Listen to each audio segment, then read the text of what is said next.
Waza amateur, jaajëf sama gars yi, welcome to the Matmé vidéo.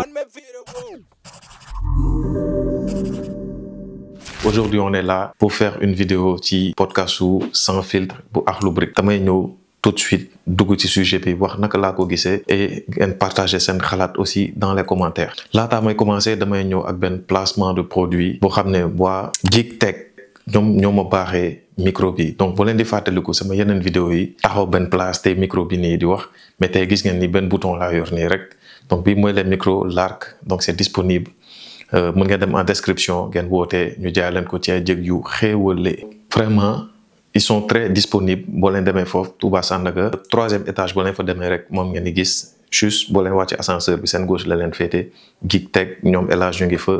ngeen dem ñu vraiment ñu defal leen ay xéewal quoi. Ñoom vraiment ay matériel lu mucc ay drone ay téléphone ils vendent du tout, donc ils sont là pour vous quoi. Vraiment bu leen xalaat dem leen bu dee da ngeen def ay podcast et création de contenu da ngeen di soxla genre de micro yi tu vois. Mun naa bouger, mun naa dem gauche, mun naa dem droite, mun naa ñëw taxaw, mun naa arrière, mun naa tourner, tu vois. Geek Tech amul leen ay mots. Émission bi bu mu génnee ak léegi muy am presque 1 mois, donc c'est le 30 mai boo xam ne dafa génn. J'ai eu à prendre quelques notes, voilà, ma jël leen point par point wax leen man naka laa ko xalaatee naka laa gisee déjà émission bi. Déjà balaa moo génn publiquement gars dañoo annoncé woon teaser, dañoo gis déjà 3 entités yi taxaw muy waa Akhlou Brick muy Omzo muy Elzo. Donc affaire bi ça a suscité beaucoup de xalaat gars ne ñi lan la ñuy def Fayma Mani 2 gars lu ne gis nañ ko gars di ko polémiquer. Donc finalement on a vu que c'était juste une émission format podcast. 1h47 d'émission.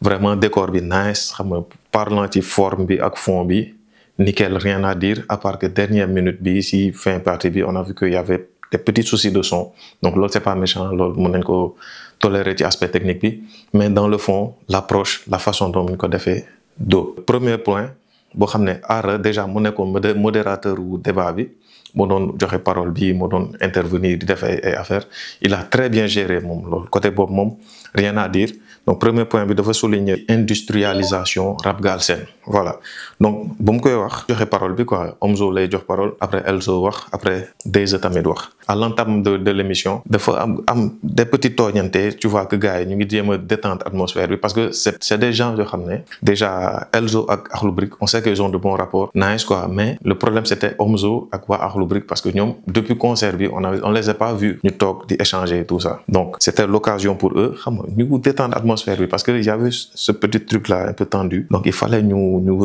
régler seen compte quoi, sans filtre ñu wax li ñu war a wax. Bu ñu waxee ci industrialisation c'est un sujet vraiment large, tu vois. Donc Omzo gis nañ ko déjà mu ngi rafetlu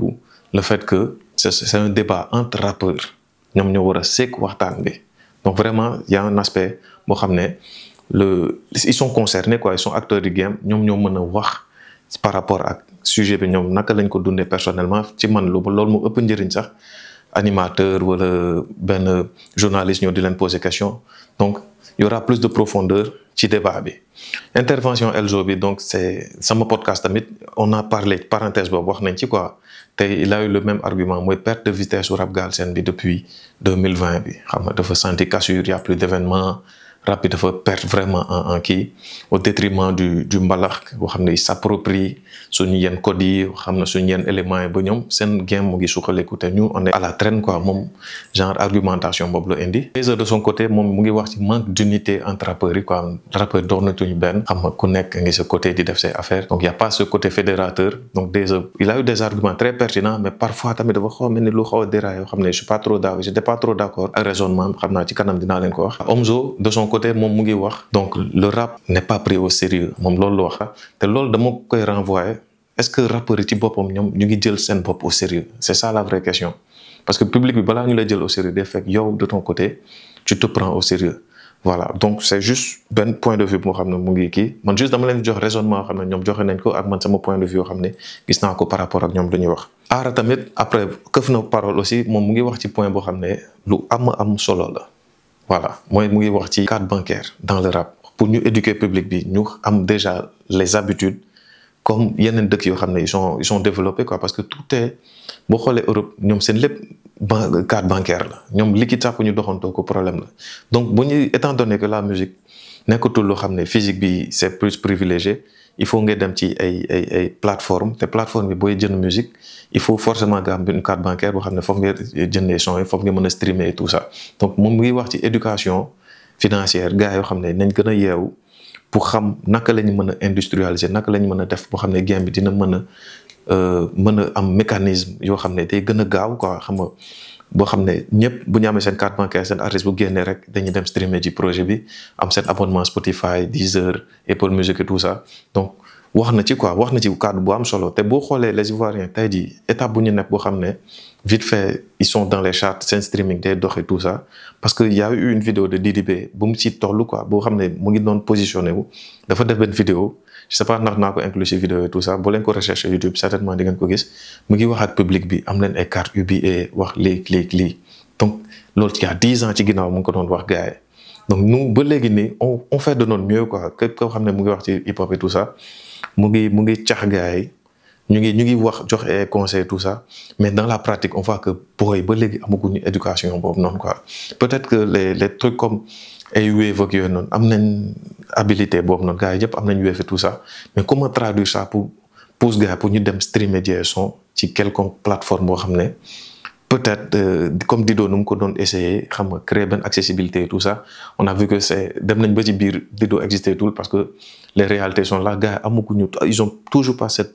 habitude d'aller sur le digital pour streamer les sons ñoom ils préfèrent plus ñu dem déglu ci YouTube et tout ça ok pour accompagner rappeur pour certification et beaucoup de choses pour ñi sax booker gars yi ci festival yi dañuy xool sa Spotify ndax sur les plateformes les gars sont streamés et malheureusement suñu artistes yi ils sont pas streamés donc c'est un point vraiment boo xam ne il faut ñu continuer di ci wax di soñu gars yi pour ñu comprendre naka la ñuy streamer et son sur les plateformes te Ara il a parfaitement bien parlé de ce côté-là. Elzo tamit waxaat na beneen wax bu am solo mooy le fait que on met pas trop le rap galsen si ay espace yu mel ni ay chicha ay club ay affaires yooyu noonu ils préfèrent plus ñu teg ay sons étrangers or que consommer local bi c'est vraiment important donc loolu c'est relatif aussi est-ce que rappeurs yi ñu ngi def ay hit ay sons yoo xam ne genre dina am benn accessibilité ci espace yooyu noonu donc là aussi c'est une question parce que boo joxee exemple comme Wizkid et Davido et tout ça parce que ñoom ils font des sons qui touchent l'international des sons yoo xam ne genre mën na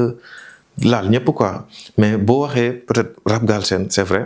mais boo xoolee les autres musiques boo xam ne c'est pas trop rap galsen peut-être Samba Peuzé yu muy def noonu mélange muy def dañuy gis nañ koy teg ci yenn club yi ci yenn espace u terrasse yeeg yooyu noonu donc rappeurs yi tamit est-ce qu'ils vont pas essayer de créer cette recette là boo xam ne seen son dina am accessibilité ci club yi même 50 Cent boo xam ne il était très hardcore il avait des sons yoo xam ne ça passait dans les clubs et tout ça donc il faut ñu xalaat un peu rappeurs yi ñu xool fond ak forme boo xam ne mën nañ ko def pour mën seen son mën a am accessibilité ci yenn surface yi donc joxe na exemple aussi ci français yi dafa am benn quota boo xam ne c'est obligatoire dañoo war a jàllale son yoo xam ne made in France ci biir France quoi donc ñun tamit war nañ mën a exigeant côté boobu noonu quoi. déjà tamit dafa fël foofu mu ñëw wax chroniqueurs yi lu tax ñoom c'est le côté vilain du rap galsen loolu la ñuy gën a wane au détriment des belles choses quoi parce que joxe na exemple par exemple football benn joueur mën na def benn geste wala benn saaga mais ñoom dañ koy suturaal duñ ko wane quoi duñ ko mettre en avant je suis parfaitement d'accord sur côté boobu noonu mais faut savoir que comparaison boobu c'est pas vraiment une bonne comparaison parce que on parle de musique on parle de showbiz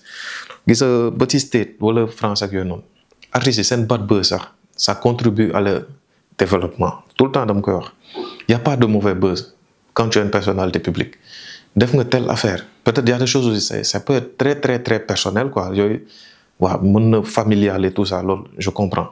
mais des choses yoo xam ne c'est pas trop méchant c'est un peu showbiz c'est un peu xam nga potin affaire yooyu noonu parce que loolu day contribuer plus on parle de l'artiste plus da koy mettre au devant de la scène plus il y a des choses ngaa ko comprendre na aspect boobu noonu ngaa ko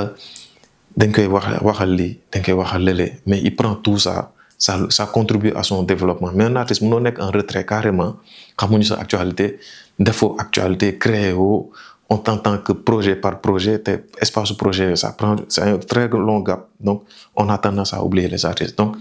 man d'accord naa benn côté chroniqueurs yi ñu jéem a safal mais safal bi nan bu mu nekk trop dans les extrêmes et trop dans l'aspect privé aussi na des juste dans le côté musical toute publicité selon man est bonne à prendre pour un artiste waaw souvent da ngay sax ay les gens hors du hip hop bu amee benn actualité hip hop potin yooyu noonu dañ ciy wax te loolu day yokk artiste bi beneen public boo xam ne mën nañ ko découvrir quoi selon man nag noonu laa ko gisee. deuxième point bi donc mooy point géopolitique boo xam ne gars yi wax nañ ci. Omzo gis naa ni vraiment depuis sama vidéo bu ma defoon j'ai vu qu'il y a des améliorations ci prise de parole am parce que critiquer naa ko bu baax a baax waaw lépp lu ma xalaatoon ci moom wax naa ko voilà donc je vois que am na benn petite maturité boo xam ne maa ngi koy gis ci moom quoi il fait beaucoup d'efforts aussi il faut l'avouer voilà donc il a mis l'accent sur l'éducation parce que bu waxee c'est des faits boo xam ne c'est vraiment récurrent fii Sénégal parce que même man je suis apolitique mais boo ma laajee man damay wax problème toujours c'est son discours là moom laay porter tamit parce que ñu Sénégal pour mu avancer déjà nit ñi ñoo war a développer seen bopp nit ñi ñoo war a gën a yeewu xam nga gën a éduquer seen bopp am lu ñuy doxalee dëkk bi mën a avancer tu vois donc c'est par rapport aussi ak toutes les personnes influentes li ñu proposer seen public le contenu bu ñu proposé am na benn aspect éducatif boo xam ne da koy yokk ci ñu leen di seetaan donc nous on est responsable de tout ça te Omzo approche boobu la amoon ci sujet boobu noonu. bu ñu xoolee Elzo moom tamit il a parlé du côté civisme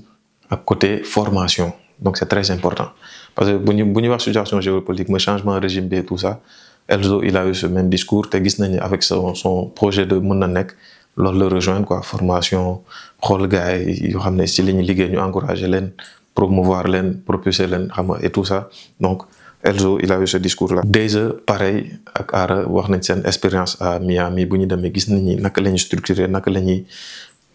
développer xam nga déjà ñi tukki ñoom ñoo mën a comprendre développement quoi parce que ne lan la ñuy def ba développer da ngay gis par rapport au nit ñi déjà nit ñi ni ñu comporté wu loolu ça doit commencer déjà par les citoyens quoi nit ñi donc loolu la ñuy relater quoi vraiment ñoom exemple boobu la ñuy joxe ci point géopolitique bi. Troisième point la ñu wax dañoo wax ci impact corona donc émission bi lu ñu ko structuré vraiment j'ai bien aimé c'est point par point quoi donc Ara il a bien amené le sujet. moom tamit il est toujours dans ce processus fayeeku bi quoi lijjanti mani bi voilà donc moom wax na gars yi dañoo war a optimaliser naka la artiste mën a jot seen xaalis quoi seen droit parce que fonds Covid bi ay fonds de culture urbaine affaire yooyu noonu waru artiste waru sax taxaw ñu kii ñoom ñoo war a def les efforts ñëw vers artistes yi loolu la expliquer naka la ñu mën a jot seen xaalis xam nga seen virement normalement sans pour autant passer par gauche à droite xam nga def ay tapage et boucan et tout ça loolu su koy wax genre dama ci xalaat benn instant il porte ce combat là. donc gars war nañ war a góorgóorlu côté boobu noonu quoi artistes yi mën a jot seen xaalis normalement sans jaar gauche droite wala wiiri wala bindu wala ay affaires yooyu parce que ñoom ñëpp ils ont dit carrément ñoom jotuñu benn fond jotuñu xaalis ci affaire yi tu vois deux sax jëm na cookaas gars yi ne Dip ak Ngaaka ñoom est-ce que jotuñu genre affaire yooyu quoi di ko tooñee tout ça donc y a un problème vraiment ci côté boobu noonu. déjà tamit joxe na beneen point dafa ne génération moo ñoom Elzo Omzo Dip Ngaaka bu leen dindee ci rap galsen rek y a plus de rap galsen quoi donc loolu tamit c'est un très grand problème selon man. la relève war nañ mën a góorgóorlu boo xam ne grand bu demee bu wax lool seen grand bu dem bu wax lool ngeen xam ne y a un problème donc damay skip quoi bëgguma attardé wu c'est juste les points forts de l'émission xam ne dama koy joxe sous forme de waxtaan boo xam ne des gens qui n'ont pas eu le temps de regarder vidéo bi de les 1h45 minutes yëpp ma résumé leen ko quoi wax ne les points essentiels moo joxe ale sama point de vue. voilà point boo xam ne c'est problématique te à l'entame maa ngi ko doon wax muy le point Wally Seck pour ci man c'était pas nécessaire quoi mënoon nañu wax ci fond Covid bi problème et tout ça mais le fait que ñu préciser dugg ci problème Wally Seck sachant que Akhlou Brick ak Wally ils ont fait un son. le manque de rapport bu am entre Omzo ak Wally voilà donc Elzo aussi Wally ils se connaissent pas à ma connaissance mosuñu leen gis fu ñu affiché wu ñoom ñaar wala bu ko amee man je suis pas au courant donc ñoom ñoo gënoon nekk en position d'en parler donc comme ñoom indi sujet bi j'ai trouvé assez maladroit intervention Dayza voilà donc Dayza façon bu mu waxee donc soo nekkee un gars qui a un pied hors du rap nga bañ a comprendre yenn affaires yi parce que rap quoi qu'on puisse dire waroo di ragal wax sa point de vue quoi loolu je suis parfaitement d'accord mais sachant la petite relation bu ñu am def son boo xam ne it la yëngal na Sénégal déjà mu wax que Wally benn yoon la ñuy gisee mooy clip bi après dëkkan bokk nañ ko mais ils se sont pas vus ont aucun rapport c'est comme si tu te désolidarises de li dal suñu waa ji quoi tu vois. après gis nañu fin bi jéem nga defaraat wax ji xam nga mooy kii le fait que ñu am bénéfice du doute yooyu yëpp wax na ko ci donc malgré tout ça genre nit bu comprendre dina jàpp ne yaa ngi désolidariser wu quoi ci carrément bëggoo xam waa ji quoi te yow tu cautionnes aussi le fait que quoi que lu mën di am moom bu dee tax na ci rek nañ ko corriger tout ça et le fait que tamit y a un point boo xam ne wax na ko c'est pas moom moo ko waxul Aara mu ne musique boo xam ne gars ñu ngi koy pirater tout ça le fait que y a pas ce système économique là ci moom loolu peut-être mën na ko pousse pour waxuma noonu la ko waxee mais genre dans l'interprétation loolu loolu quoi mu peut-être dugg ci naka su dul noonu et tout ça donc ci man c'était un peu maladroit cette partie là Omzo c'est pas trop prononcé là-dessus Elzo pareil tamit wax na vite fait génn ci donc Aara aussi il a eu plus ou moins il a peu rattrapé la mise quoi mon version boo xam ne moo ko joxe te vraiment pour ne pas mentir ci plateau bi yëpp Aara moo ci gën a am maturité quoi moo ci gën a éloquent moo gën a xam approche bi ak naka lay waxee sans pour autant dire que les autres ils sont pas pertinents et tout ça mais Aara vraiment j'ai bien aimé ses interventions ak naka la animé émission bi. voilà quatrième et dernier point bi balaa mooy wax conclusion bi partie boo xam ne ku ci nekk day wax moroomam quoi da koy poser question déjà ñi seetaan émission bi partie boobu rek lañ doon xaar voilà donc déjà dafa laaj Omzo carrément. bu muy def son bi TLK bi ba mu ne Dip mooy seen yàlla te man may papa Dip affaire yooyu noonu xam nga d'une façon dans la rigolade mais indi na ko affaire bi il fallait ñu régler seen compte une bonne fois pour toutes tu vois te man bu ma defee vidéo ci Omzo bi j'ai parlé de ce manque de sincérité Omzo le fait que nu mu def ba réconcilier gars yi donc ci man lii nii il fallait mu am parce que pour l'avenir quoi ñu xam ne li jubóo bi au moins sincère na quoi aux yeux du public te boo xoolee aux États-Unis J. Cole bu mu amee problème ak ñu nouvelle génération bi dañoo def benn plateau J. Cole ak Lil Pump ñu toog ñu waxtaan. man j'aime bien cette approche là cette maturité là le fait que am nañ problème de mais mën nañ toog man tey jii j'ai beaucoup de problèmes ak ay artistes yu bëri mais je suis pas fermé tey jii artiste boobu noonu mu toog ñu expliquer ñu xool suñu désaccord on se dit ce qu'on a à se dire après ñu dem ci base yi clean quoi donc déjà ba mu laajee Omzo noonu. Tu as vu que Omzo il était tellement gêné vraiment loolu peut-être il s'attendait même pas à cette question. on a ressenti cette gêne là Omzo vraiment mu ngi toll ni xam nga yow nit ki nga def sa bêtise nga ay tag la wax ak yow doo xam naka ngay mën a défendre sa bopp donc il a mis ça tout ça sur le dos de l'adolescence quoi dañoo nekkoon ay xale xam nga mu ngi yoon ci benn état d'esprit boo pare mu ngi wax lépp lu ma wax sama vidéo bële rek moo ñëwaat foofu parce que juste dañ ko woon benn vidéo qui était freestyle mu ne noo juutu rek dans la foulée mu paqueté leen boole leen ci attroupement bi quoi te tu vois donc vraiment il a eu cette sincérité là de au moins mu exprimer wu ci wax ci xam nga gars yi am ci benn esprit de dépassement bien que Aara mu koy pointé du doigt parce que ñoom li ñuy am seen xol wax nañ ko nee na ko bindal na ko 3 sons te gis nañ importance am ay grands sa ginnaaw nu mu baaxee donc li mooy li ma waxoon fële rek am ay ñi la jege background ay nit yoo xam ne au moins mën nañ la élever spirituel kii nii dans l'esprit quoi nga bañ a defee affaire yoo xam ne da nga koy regretter Omzo sax il a avoué que moom il a ce côté émotionnel là maanaam daal li ma wax yëpp fële moo ñëw fii mooy vidéo bi ma ne je déteste Omzo donc loolu la. il a tout reconnu lépp la ma teg ci table bi wax na ko te Aara il a même pointé du doigt mu ne ko ça ñoom il le considérait comme un con carrément noonu la ko waxee te ci man toute bonne chose balaa mu dem ci beneen base il faut ñu régler seen compte te alhamdulilah ci man régler nañ ko donc ma dem Elzo aussi et il a eu à poser sa question mais xam nga ci man ba léegi la vraie question n'a pas été posée mooy ñoom Akhlou Brick ak Elzo lan mooy seen problème ak Dip Doundou Guiss loolu moo nekkoon question bi parce que ku nekk ngi wax peut-être Elzo brièvement wax na ci ñële brièvement est-ce que sax bu seen ci wax c'est quoi le vrai problème donc boo leen demee ba am le cran de prendre Omzo ngeen toog ngeen yaatal noonu ngeen war a amee le cran aussi xëcc Dominique ngeen toog ngeen waxtaan ñu xam lépp Elzo tamit noo ko fekkee Elzo ci man émission boobu noonu Elzo il avait pas sa place là-bas donc ci man Omzo le débat c'est de fait sans filtre Akhlou Brick Omzo Elzo ci man amu fa rôle genre dafa mel ni dañ ko indi rek parce que il a pas eu beaucoup d'intervention quoi donc c'est ça donc prochain épisode quoi sans filtre indi leen ma xam naa ngaa ko moom day yomb quoi parce que seen problème c'est pas trop profond mun ngeen toog mais yéen ak Dip ak Elzo on a besoin de ce débat là waxtaan boobu soxla nañ ko voilà donc je passe à la conclusion donc en conclusion di rafetlu vraiment genre format yi quoi genre esprit de dépassement bi genre le fait que vous ngeen comprendre ci ban bêtise ngeen nekkoon le fait que ku nekk teg sa clan kii nekk fële fi yéen ngi commencé comprendre que après la guerre xam nga mun ngeen business quoi mun ngeen liggéey mun ngeen peut-être régler seen différend et passer à autre chose vraiment loolu noonu on a besoin de gars xam ne am nañ problème bu bëri ñu mën a toog mën a régler seen différend quoi voilà bien que du ñëpp a mën a juboo mais approche bi nii j'aime bien il faut ñu continuer ci base boobu noonu vraiment pour mën a suqali game bi donc témoignage boo xam ne bëgg naa ko def ci Akhlou Brick mooy seen top of the city bi bu ñu dajee bien que on s'était jamais vu comme ça dañoo tase rek ñoom ñoo ma seen bien que def naa full vidéo critique si ñoom wax si ñoom xam nga j'étais pas trop fan de façon bu ñu xam ne ñu ngi doon def seen musique mais balle perdue mu ngi leen doon dal quoi ñoom xam nañ ni man je suis un gars vraiment comme ça xam damay critiquer mais dañoo ñëw vers man show ma love béggee ma def leen benn genre interview ñu répondre samay questions et tout ça donc je vois que c'est des gars vraiment open ouverts d'esprit te c'est bien pour eux quoi vraiment maturité bu ñu am nii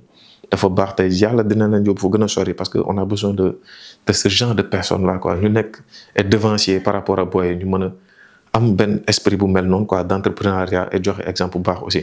donc style musique bu ñu opté tout ça on a compris que c'est